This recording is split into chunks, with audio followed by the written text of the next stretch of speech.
안녕하세요. 자기사랑 행복학교 김서은입니다. 오늘부터는 트라우마는 어떻게 유전되는가라는 책을 가지고 이야기를 해볼 건데요. 이 책의 앞에 이렇게 보면 몸에 새겨진 기억과 감정은 어떻게 대물림되는가, 그 악순환의 고리를 끊는 법은 무엇인가 이렇게 되어 있어요. 모든 생각과 감정은 우리 몸에 기록이 됩니다. 몸과 마음은 하나로 연결되어 있기 때문에 이것은 마치 레코드판에 음악이 기록되듯 내가 겪은 스트레스, 트라우마 이런 것들이 우리 몸에 다 기록이 되거든요.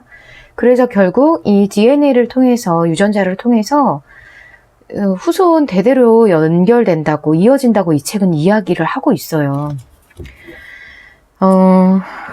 이 책의 저자분은 마크 일린이라는 사람인데요. 지금 현재 샌프란시스코 가족포치 연구소 소장으로 있고요. 가족 트라우마 연구, 유전 분야의 선구자라고 합니다. 이분이 얘기하신 굉장히 핵심적인 내용이 여기 나오는데요.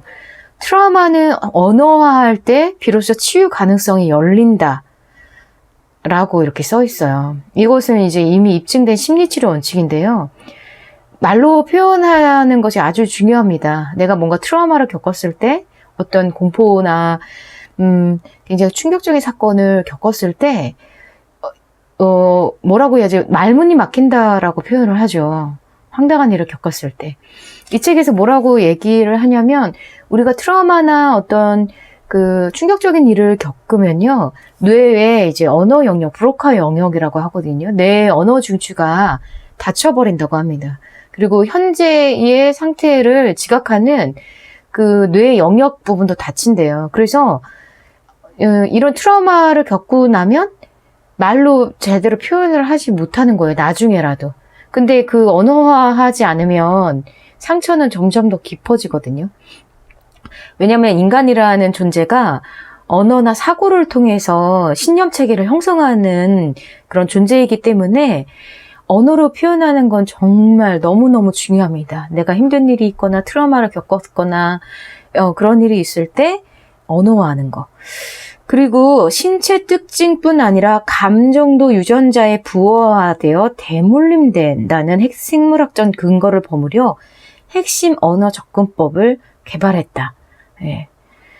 이게 무슨 말이냐면, 우리가 엄마 아빠의 신체 특징도 담잖아요. 눈, 코, 입이라든지 머리 색깔이라든지 이런 것도 봤지만, 감정도 예를 들어서 이제 우울증이 있었던 부모님, 엄마가 키웠으면 애도 이제 우울증의 유전자를 부호화돼서 대물림 된다는 거죠. 여러 가지 감정적인 에너지들도. 예. 그래서 이렇게 가족 트라우마를 연구를 하신 분인데요. 이분이 처음에는 이벤트 회사의 대표였대요. 그러다가 안구 편두통? 예, 안구 편두통이라는 병에 걸려가지고 잘 나가던 이벤트 회사도 다 접어버리고 방랑을 떠난 거예요. 한번 읽어볼게요. 내가 처음부터 공포와 불안을 극복하는 방법을 찾아내려 한 것은 아니다. 모든 것은 내가 시력을 잃은 날 시작되었다. 처음 안구 편두통으로 극심한 두려움을 겪은 날이었다. 이렇다 할 신체적 통증은 없었지만 시야가 흐려지면서 캄캄한 공포감이 나를 퀴감았다.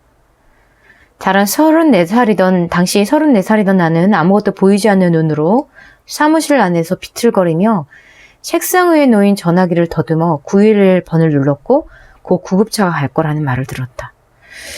이게 이제 안구 편두통이라는 병이 그렇게 심각한 병이 아니래요. 근데 이분은 계속 점점점 눈이 안 좋아지더니 의사들도 원인도 알 수 없다. 이게 치료법이 없다. 그래서 이분이 여러 가지 대체요법을 하셨나 봐요. 비타민 복용, 주스만 먹고 다른 모든 음식을 끊는 주스 단식, 레이키라고 영적인 에너지 치료법 등 이런저런 방법을 시도해봤지만 상황은 오히려 점점 더 나빠지기만 하면서 엄청난 공포가 나를 덮쳤고 그 앞에서 나는 속수무책이었다. 이분이 이때 많이 느꼈던 생각이, 눈이 멀어 나 자신조차 건사하지 못하면 나는 완전히 혼자 남겨져 무너지고 말겠지? 인생은 끝장나고 살아갈 의지도 잃어버릴 거야. 생각하면 할수록 몸에 박힌 절망적인 감정이 더욱 깊어지면서 진창 속으로 빠져들었다. 그곳에서 벗어나려 할 때마다 생각은 다시 처절한 외로움과 속수무책, 그리고 파멸의 이미지로 되돌아갔다. 당시 나는 외로움, 속수무책, 파멸 같은 단어가 공포와 함께 내 인생 깊숙이 침투해 있음을 알지 못했다. 이거를 이제 나중에 핵심 언어라고 하는데요.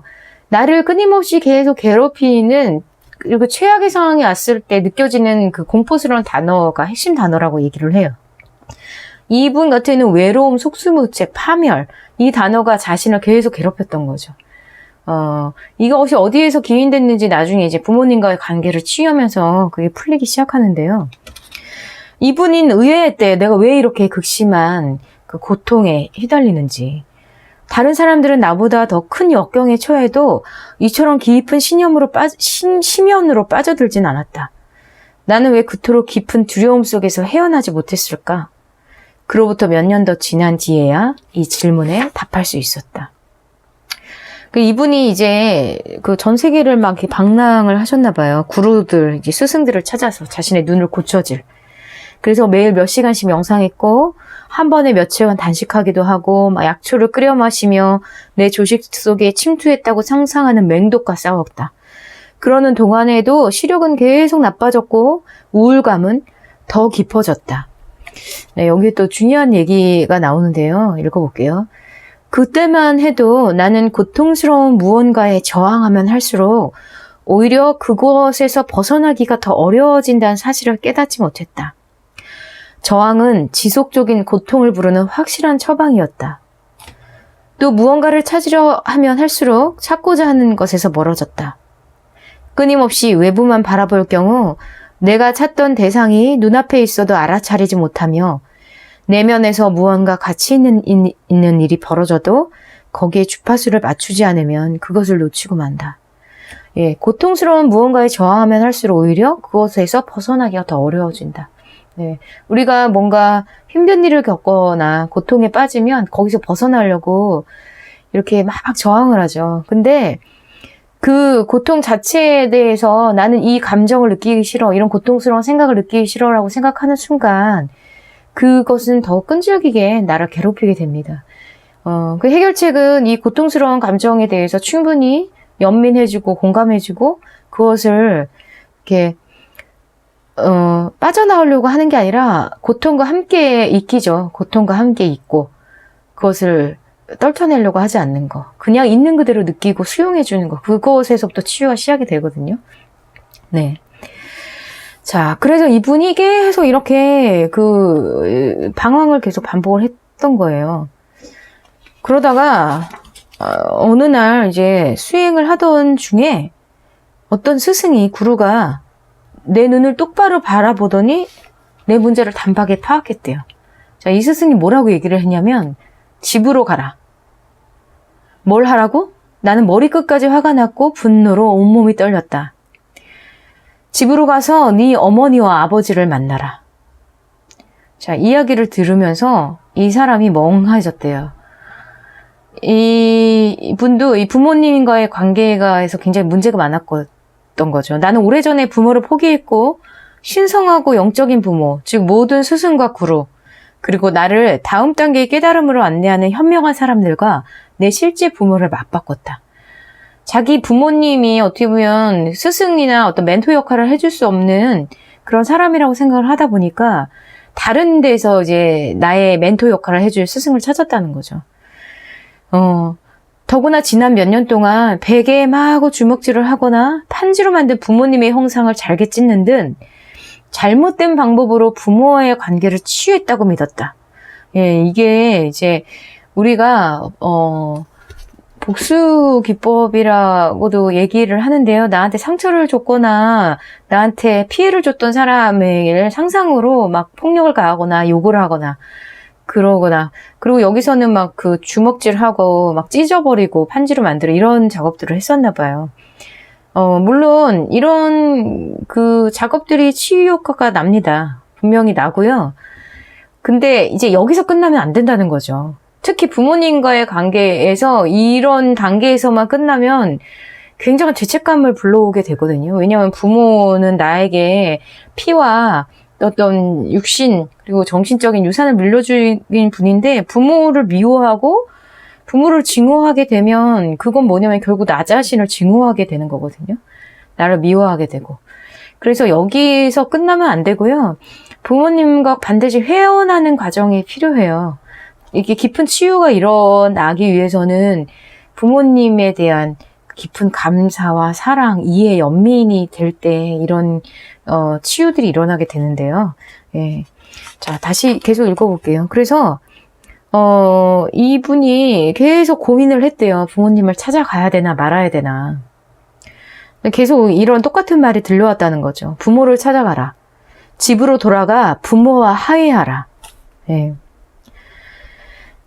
그래서 위대한 스승은 우리가 온 곳이 갈 곳에 영향을 미치고 과거에 해결하지 못한 것이 현재에 영향을 준다는 사실을 안다. 예, 과거에 이걸 미해결된 과제라고 하는데 과거에 해결하지 못한 건 현재에 계속 영향을 준다. 부모님과의 관계도 마찬가지다. 예. 이 부모님들은 양육을 잘했든 못했든 부모는 우리에게 중요한 존재임을 안다. 피해갈 길은 없다. 가족 이야기는 우리 자신의 이야기이며 좋든 싫든 우리 안에 살아있다. 그들은 우리 안에 있고 우리는 그들의 일부다. 심지어 한 번도 만난 적이 없더라도 그렇다. 부모를 밀어내면 자신에게서 더 멀어질 뿐 아니라 고통도 더 커진다. 그래서 나는 이 눈을 뜨기 시작했고 고향의 거대한 문제덩어리를 남겨두고 왔음을 깨달았다. 고향에 있는 부모님 계신 곳을 말하는 거겠죠. 수년 동안 나는 부모를 가혹하게 비판해왔다. 나 자신은 그들보다 더 능력 있고 훨씬 세심하며 인간적이라고 생각했다. 내 인생에서 잘못된 것으로 보이는 일은 모두 부모 탓으로 돌렸다. 예, 이렇게 되죠. 부모 때문에 내가 잘못됐어. 부모가 날 잘못 키워서 이렇게 됐어. 여기 보면 그 즈음에야 다른 사람의 사랑을 받아들이는 능력이 어머니의 사랑을 받아들이는 능력과 연결되어 있음을 알았다. 예. 어머니는 아이들에게 세상이죠. 모든 인간관계를 또 대표하는 어떤 그런 상징적인 인물이기 때문에 어머니로부터 사랑을 잘 받아들이면 다른 사람들로부터의 사랑을 받아들이는 능력도 커진다는 거죠. 하지만 내가 어머니의 사랑을 받아들이는 일은 쉽지 않을 터였다.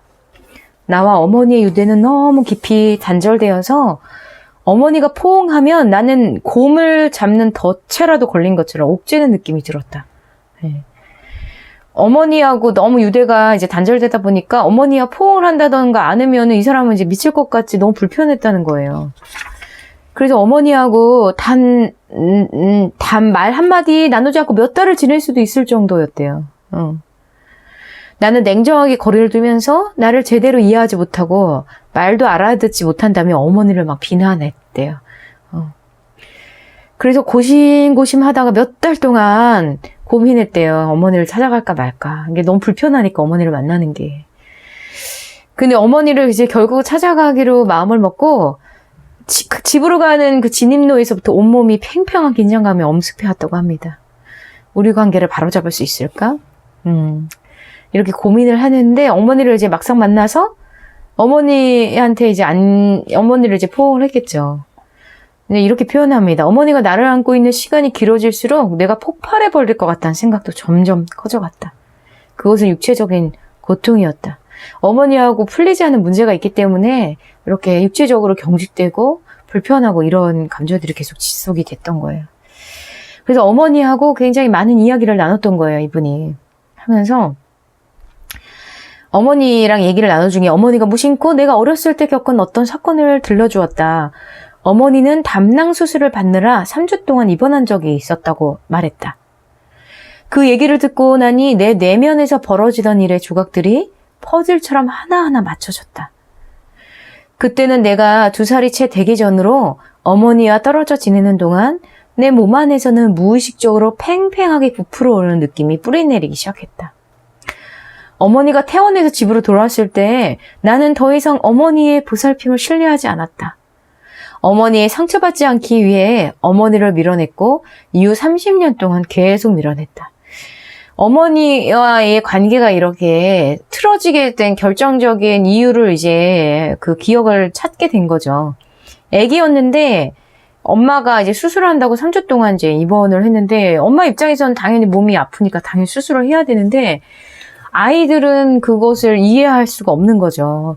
그게 엄마가 나를 버렸다고 생각을 하고 그러면서 이 어머니로 버림받았던 그 상처가 너무 아이한테는 깊이 느껴져서 나는 다시는 엄마한테 상처받지 않을 거야. 엄마한테 마음을 주지 않을 거야. 라면서 30년 동안 계속 멀어졌다는 거죠. 물론 뭐 이 사건이 또 이제 결정적인 거일 수도 있겠지만 이런 그 이외에도 또 많이 있었겠죠. 이 저자한테. 그리고 또 출산 트라우마가 나오거든요.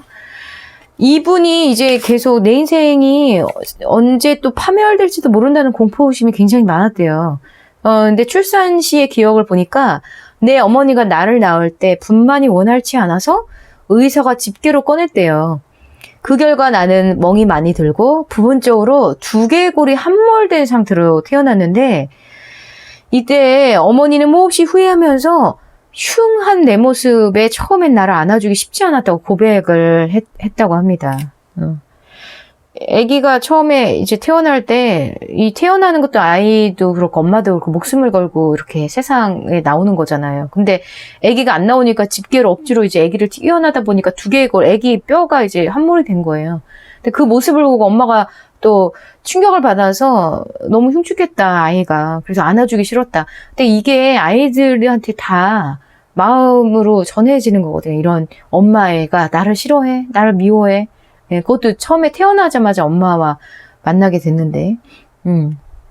그래서 이 출산 트라우마는 태어날 때 겪은 트라우마의 기억은 몸속에 잠겨 있다가 내가 새 프로젝트를 낳거나 새로운 일을 공개적으로 발표할 때마다 표면적으로 떠올랐다. 네.